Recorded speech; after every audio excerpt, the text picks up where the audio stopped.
कहनी महाकाल के दूर कर ले आवे कितनो आज के जाई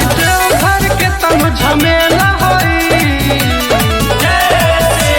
भक्ति में मनवाली न होई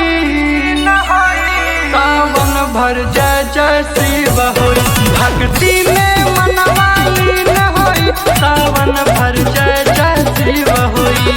जय शिव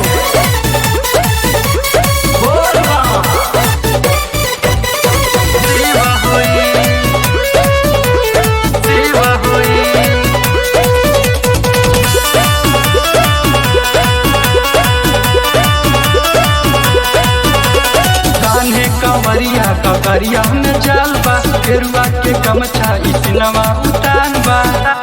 यह तो असली भक्तन के पहचान बा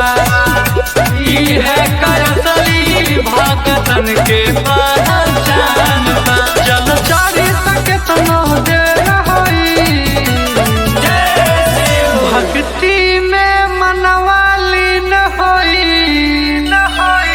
सावन भर जय जय शिव होई भक्ति में मनवाली न होई सावन भर जय जय शिव होई शिव होई शिव होई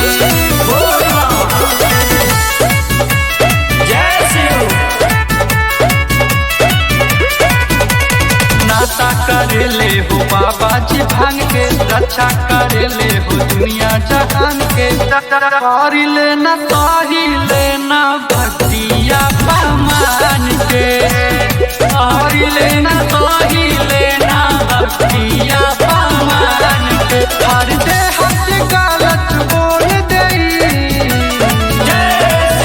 भक्ति में मनवाली न होई सावन भर जय जय शिव होई भक्ति में मनवाली न होई सावन भर जय जय शिव होई।